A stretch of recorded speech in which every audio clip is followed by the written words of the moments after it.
Okay, let's make a start. So last week we were at we looked at Drude model. Okay, or last lecture. Okay, we're talking about electrical current. Okay, we can look at some small space V, which is enclosed by a surface S. Okay, so in one of the things, I suppose one of the assumptions of Maxwell's equations and EMT theories, electromagnetic theories, that charges are conserved. Okay, we don't create charge out of nothing. Okay, so for that to be true, we'd see that if we take a volume V, okay, and we look at the rate of change of charge contained in that volume with time, with respect to time, plus the current flowing into that volume, then that has to equal zero. Okay, because charge has to come from somewhere into that volume or go out of that volume. Okay, and it goes out via the current. Okay, so that's something. Okay, so charge is conserved. Okay, so we can use Gauss's theorem to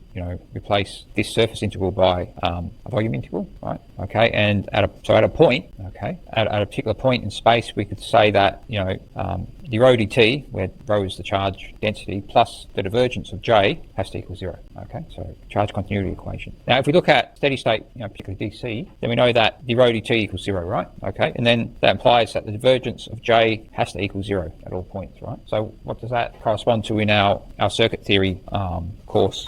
What would you say that's consistent with in circuit theory? Anyone? What would that be? What axiom is this consistent with in circuit theory? It's KCL, right? Current into a node has to equal current out. Okay, so the divergence of J at all points has to equal zero. So it's consistent with KCL. Okay. It also says that J is a solenoidal vector field. Okay, so it's a curl of a vector field. Okay, and that has certain implications. Okay, but we'll probably talk about that more later. Okay, so looking more at this relationship between the Coulomb field and current and the induced fields, electric field in conductors and circuit. Okay, so as current flows around the circuit, okay, the energy is lost. Okay, and that's lost due to heating in the resistance. Okay, so as you go through a resistor, okay, you have collisions with the atomic lattice if it's a conductor or whatever, but it's lost its heat. Okay, so the thing is, what supplies that energy that goes into the heat dissipated by the circuit. Okay, and what type of electric field. Okay, so it turns out that a sustained electric current can only exist on a closed path. Okay, so you have to have a closed path for current flow. Okay, and it also requires a field that isn't Coulomb field. Okay, and the energy given by an electric field E to a unit positive charge as it makes a circuit on a closed path L is this integral. Okay, so the unit charge is here, so it's the energy is 1 times it's the integral of E dot dl around the loop. Okay, the circuit. Okay, so if we do we know that E consists of the Coulomb field, the induced field, and any the pseudo fields. Okay, so if we integrate around the loop for those, we see that this EC has to be equal to zero, right? Integral around the loop for EC will be zero, so that's just going to equal the integral of EI and EK around the loop. Okay, so and this EI plus EK is known as electromotive force, EMF. Okay, it has the same, it has the dimension of joules for Coulomb, volts. It's volts, so it's same as potential, but same units, but it's something different. Okay, so so the Coulomb field never contributes to EMF. Okay, and you can't have a sustained current flow in a circuit. Okay, with only a Coulomb field. Okay, you have to have this EMF somewhere. Okay, and that EMF is what's supplying the energy. That's the thing that's actually applying the energy to create the heat. Okay? The Coulomb field plays no part in producing EMF and therefore in producing current flow. It does have this role of keeping balance. Okay, so that we have at any point in the circuit we have to have the current density equal to the conductivity times the E field at that particular point. Okay, so the Coulomb field makes sure that this is always true. Okay, so when we, and as I was saying before, when we're dealing in circuit theory, we're just dealing with potential differences across elements. Okay, and that's the only thing that's only determined by the Coulomb field, and that's a result of current flowing, but it's not what's causing the current to flow. Okay, so what's actually causing the EMF is the thing that's causing the current to flow. But in circuit theory, the things that have the EMF are hidden. Okay, they're hidden in the voltage or current sources. Okay, inside of that is where the EMF exists. For instance, a voltage source is something that maintains a potential difference between the terminals. Okay, and inside that there's something that has either this chemical potential, this chemical pseudo field, or this EI. Okay, that's making sure that the potential is maintained at the terminals. Okay, but that's where the EMF generally when you're dealing with circuit theory is contained. Okay, so if there's no current flow, then either sigma is 0, or EC has to balance the EMF, okay, at a point. Okay, if there's no current flow and if there's no net EMF in the conductor, then EC equals be 0 and no Coulomb field. So if there is current flow, then EC is going to be given by this. Okay, what determines this JR? Okay, so it's not determined by this total right-hand side of the equation. Okay, but this JR determines part of the electric fields at any position due to this EC, and JR itself is determined by the total current that flows in the circuit. Okay, so we need to integrate this equation around the circuit. Okay, and then we can find out things about how total current is related to the various fields at different points. Okay, so it's not trivial how EI and EC and JR are all related. Okay, so total current is determined by the effective EMF of non-Coulomb fields in the medium and by the overall resistance to current flow in the circuit. Okay, as we go right around this circuit. So we're going to do an example of that in a minute. Okay, so what is the potential difference between any 2 points in a conducting medium? It's the same as any 2 points in empty space or in any medium, irrespective of whether there is any current flow. Okay, so it's integral, from A to B minus the integral of A to B of the electric field, Coulomb electric field. Okay, that's what the potential difference is, and that potential difference is what you measure with a voltmeter when you put it in. This is what you're measuring in the circuits. Okay, that's what you measure, and it's what you use in Kirchhoff's voltage law. Okay, so it's a bit tricky. It's not obvious, but that's why in circuit theory I always try and say we measure a potential difference here. We don't measure a voltage, because voltage can mean EMF or it can mean Coulomb field, right? Either one. But potential difference only means the Coulomb field. Okay, dealing with the Coulomb field, and that's what you deal with in circuits, Coulomb field. Okay, so say we have this piece of conductor. Okay, and we've got a current flowing in the Z direction. Okay, and we know that it's steady state DC. Okay, so the divergence of J has to be equal to 0. Okay, so that implies the divergence of J equals 0. Then this the derivative of J in the Z direction, or Z component of J in the Z direction, has to also be equal to 0, right? Because you can't have more coming out than going in. Okay, otherwise this would not be true.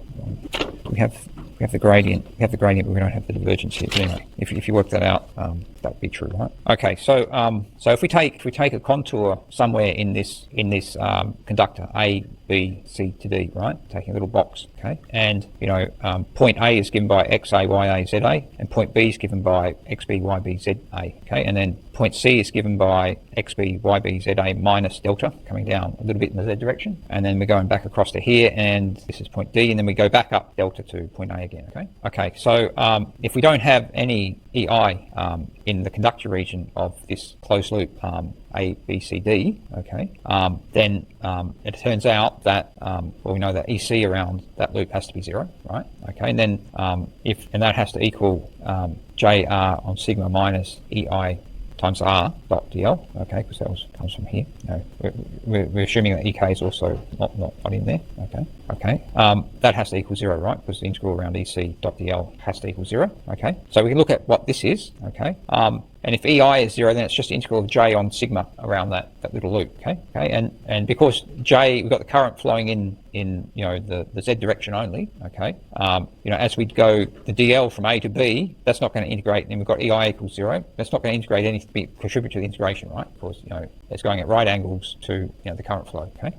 So the only contribution into the integration will be when we go from B to C and then back to D to A, okay. So D to A will be plus delta times whatever J, XA, YA, ZA is, okay, and integration from B to C will be minus delta times whatever J at XB, YB, and ZA is, okay, so that's what that's going to be. And if that has to equal 0, of course, we said this integral VC dot DL equals 0. That means what does it mean that the current at this point and that point have to be? Anyway, they have to be equal, right? Okay, so that means that if we have a DC steady state current going through a medium of any shape with uniform conductivity, okay, then the current density has to be uniform, okay? Current has to be evenly spread over that conductor, okay? So something comes from all this stuff that we've just done. Okay, so if it's not DC steady state, then it doesn't hold true, right? We'll look at that later in other parts of the course, okay? Absent of any induced field and any and DC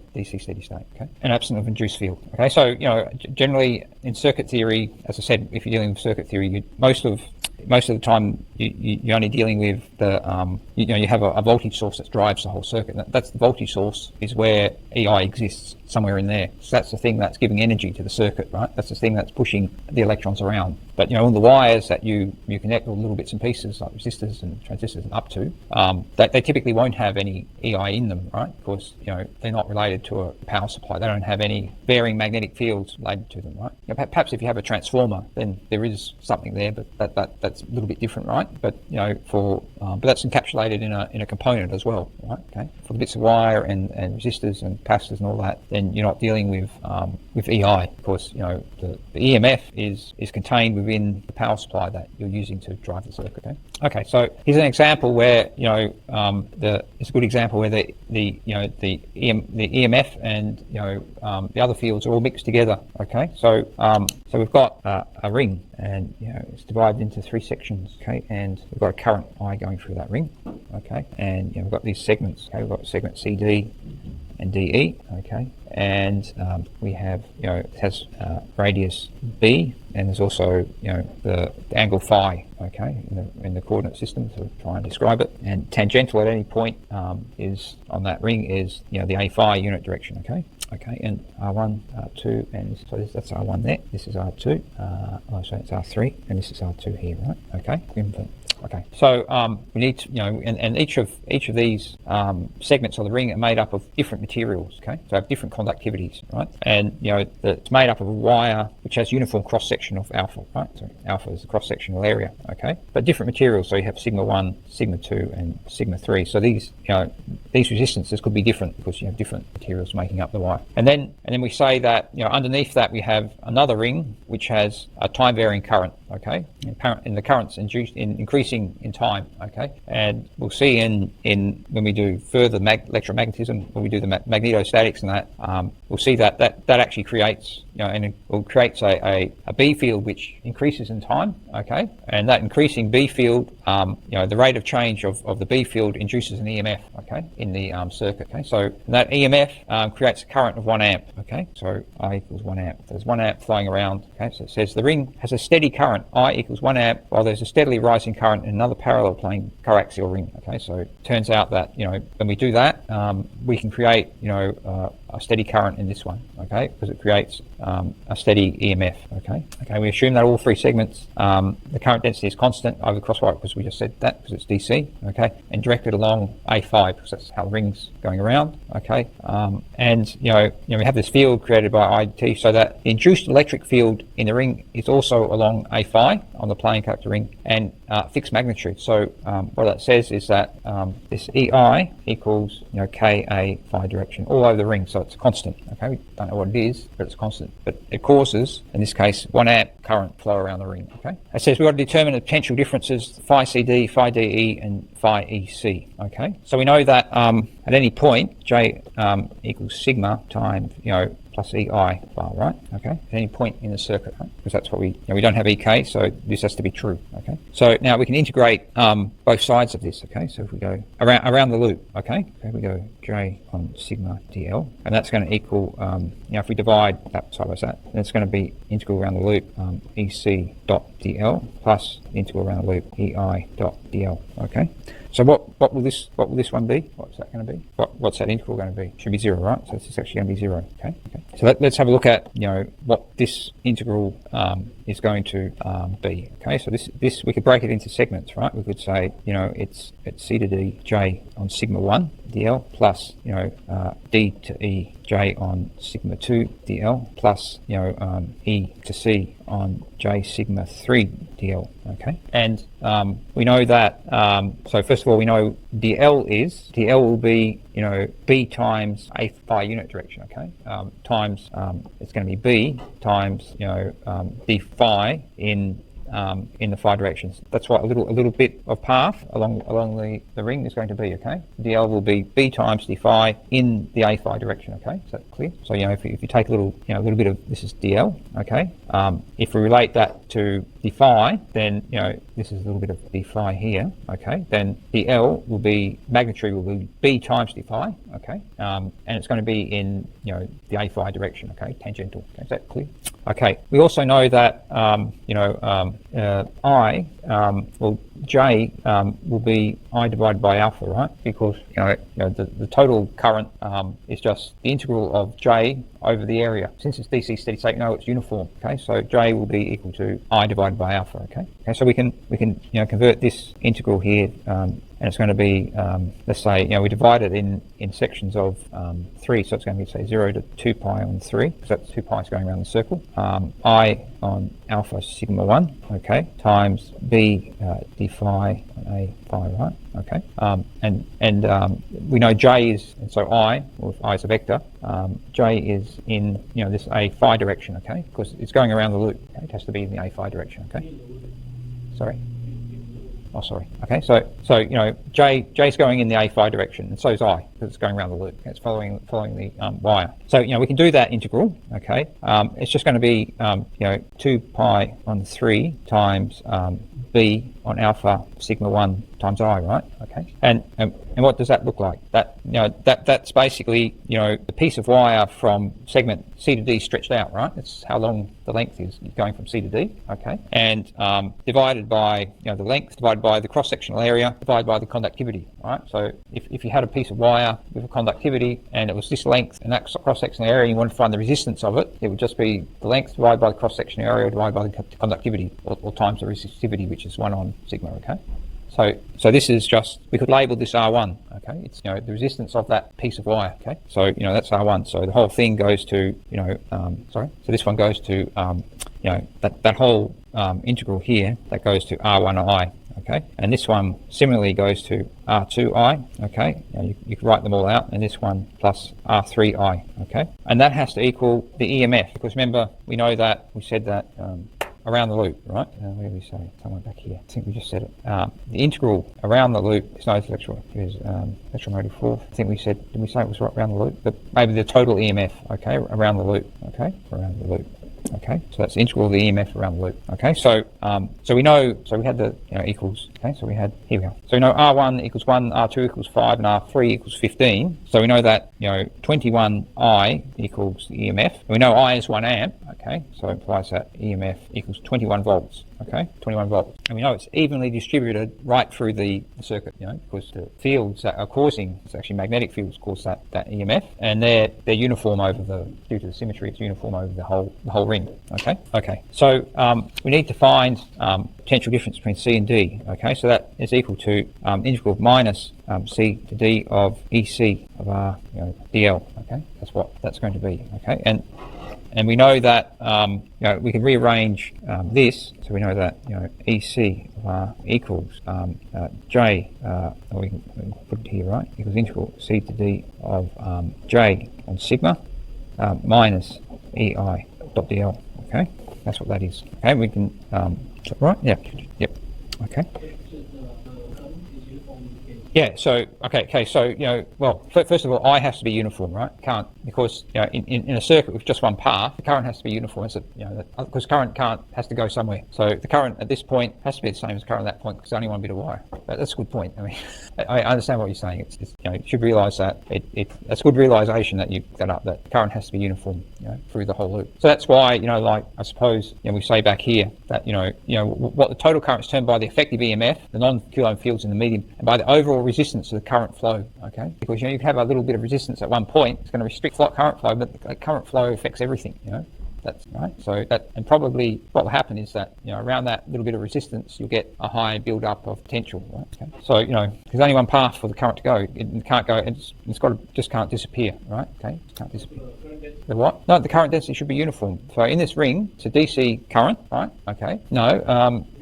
Okay. So Okay. That's true. It's true here. Like that. Here in DC steady state, that we do have an induced field in this case. Okay, it's a good point. I think we say assume the current density is constant across the wire cross section directed along A phi. That's what we assume in this one. Okay. I think if you also found that, if this was EI was, constant with R as well, constant with position, which is in this case, then this would hold true. Because, if you did that integral, okay, you've got J there, but then you've got E as well, and then, and say it's pushing it in one direction, right? Then it's the same here as the same there, okay? Then that will just cancel out as well, right? Okay, so you'd have it plus on this side, minus on that side, and it won't make any difference, okay? So if that was true, then that might make an uneven current density, that's right. But we've assumed that, we assume that it's a thin wire, okay, and we have this constantly increasing B field, which is the same everywhere, and that's going to induce this EI. Okay, so basically EI is the same everywhere on the ring. Okay, that's what we're saying. Okay, we're saying EI is the same everywhere in that ring, and that could be a pretty good approximation too. If they're thin bits of wire on the ring, and you've got this B field that's being generated by this lower ring, and it's coming up. Okay, the difference from one side to the other side of the wire is negligible, right, of the B field. Okay, so that's a pretty good approximation. So also in this case, if EI is constant over the conductor, it will also give uniform current density. Okay, that's a good point that you you're asleep. Great. Okay, so we've got to determine potential difference. So this is the integral that we've got to do. Okay, so we can see that this part of the integral JR on sigma dl, we've already done that. Okay, and that was equal to R1I1. Okay, so that's going to equal minus R1I1. Now this will be then come to plus the integral C to D EIRTL. Now this is just going to be, since they're equally spaced, it's just going to be 1/3 of the EMF. So that's going to be plus EMF on 3, right? And we know what EMF on 3 is. It's 21. Okay, so that would give that's going to be I think R1 was 1, so it's going to be minus 1 plus 7 equals 6 volts, the potential difference. And then we do all the same for the rest of them, so we get phi, that's D to E. I think R2 is 5 volts, so it's going to be equals minus 5 plus 7 equals 2 volts, and we've got the phi E to C equals minus 15 plus 7, okay, equals minus 8 volts, right? So you can see, each of these elements, potential difference is, across them is related to, a current and a resistance, but also a voltage as well, which is coming from the EMF, okay? So it's not just a simple resistor now, because it's got some generating capacity inside of it, the EMF is also causing, okay? So you can see that, if we did KBL, we'd have to have 6 plus 2 minus 8 equals 0, which is correct, okay? Because we go around the loop and that's what we measure. We measure potential difference with the potentiometer, with the voltmeter, and we see that we get 0 around the loop. Okay, so that's a good problem to think about. See how you can try if all the resistances are equal, you don't get any potential difference across the different elements. Okay, you get current flowing, but you don't get any potential difference, right? Which is interesting, but that's how it is. Okay, so if you had a uniform ring, then you put a voltmeter on it, then it'll be current flowing, but you wouldn't measure potential difference. Okay, but heat up, because you're getting heat, right?